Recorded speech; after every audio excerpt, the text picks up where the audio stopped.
Today we're turning our office into a gear room. This is the entirety of the office, so we're planning on moving this desk over to this wall, and then we're gonna build out this section with the shelves and the pegboard. We recently moved from Vancouver to somewhere in Alberta, and one of the things I've always wanted to have is a dedicated gear room. Between the two of us, we've collected gear for camping, paddleboarding, fishing, hiking, dirt biking, photography, and right now it's spread out everywhere. Before we can really start exploring everything Alberta has to offer, we need to get organized. Half the time we don't even know what we own or where it is. So the goal is to have the majority of our gear in one room where everything has a place. Do you want to explain what you bought this for originally? A home gym that we never ended up buying. So originally these foam mats were supposed to be for home gym, but that project never happened. So instead we're going to use them in this room. We spent way longer than what we expected trying to figure out the layout, making sure everything was level, measuring the space, and deciding where the mats should really go. At first, we wanted to lay them down before building the shelves, but we realized we didn't really know what the final layout was going to look like. So rather than overthink it, we decided to build the shelving first and figure out the mats afterwards, once we could actually see how everything fits together. You can see here that the structure of the shelves have already been built, and now we're trying to place the mats around them. Our idea was to custom fit the foam mats around the shelving instead of putting the shelves on top of them. That way the shelving would sit directly on the floor for better stability, while the mats would wrap around the sides and extend halfway into the room. This way, the mats would still protect the floor where we'd actually be standing and moving bins around while giving the shelving a solid foundation. Yeah, that looks really good with it going all the way over there. Putting around that register after. Yeah, we can cut it out now.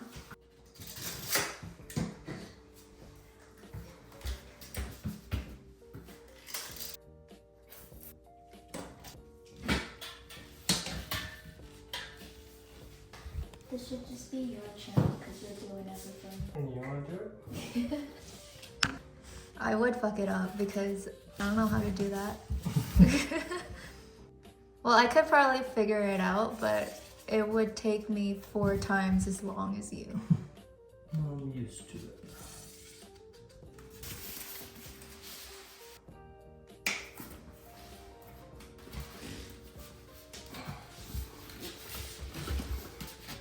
These boots are always really annoying because they end up bowing out and catching on all of this.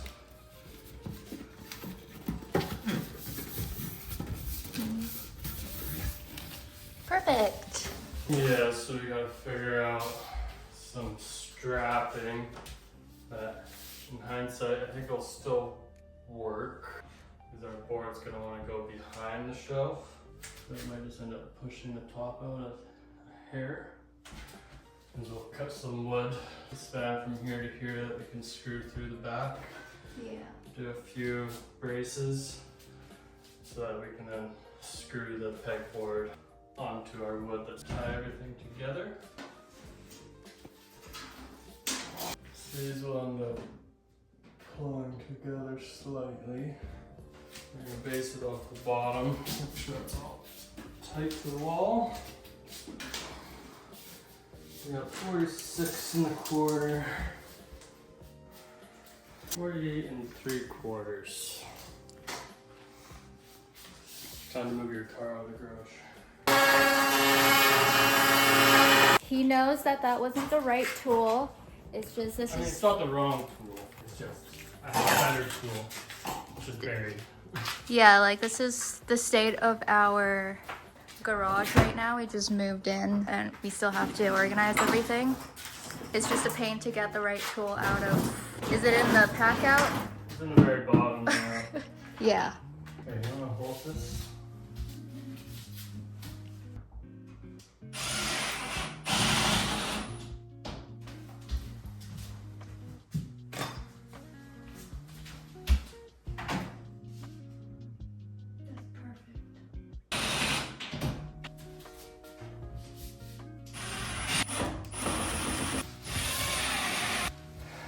Okay, so now I'm wondering, since we are going to cut out that electrical outlet,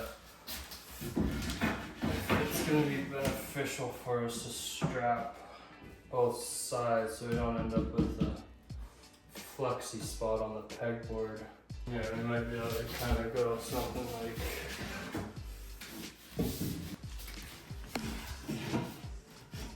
I think that would be good. Okay, let's start with the bottom one.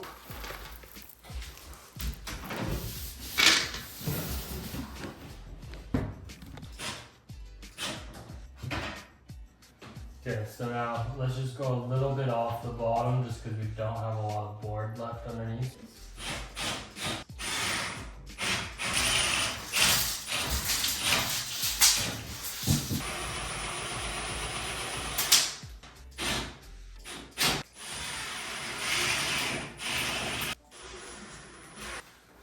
Okay, so now we need to determine what we need for pegboard. Actually, maybe let's see how our top boards will work out. Take these off.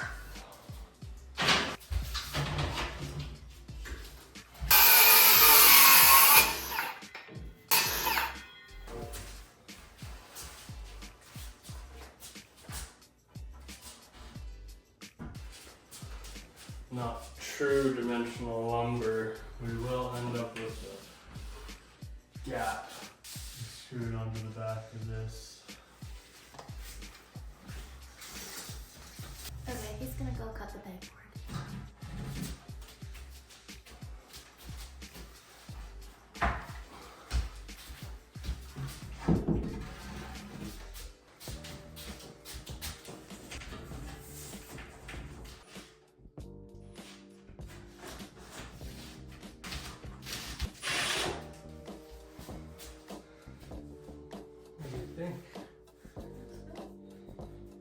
So we forgot to take measurements for the outlet. So what he's doing is just shining a light and trying to see all the corners.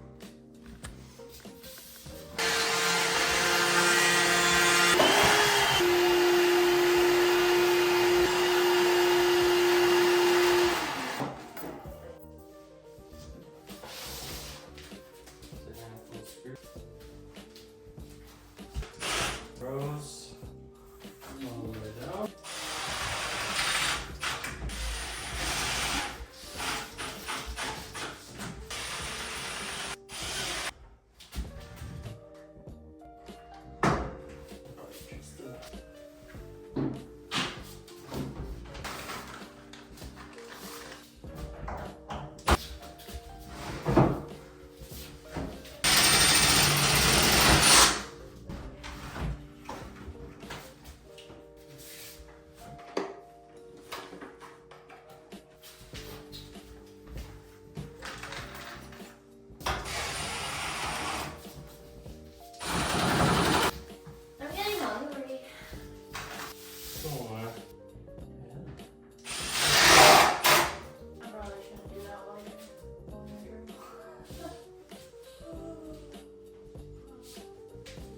That's it for part 1 of the gear room build. We've got the foundation in place, and next we'll start making it functional. So thanks for hanging out, and I'll see you in the next one.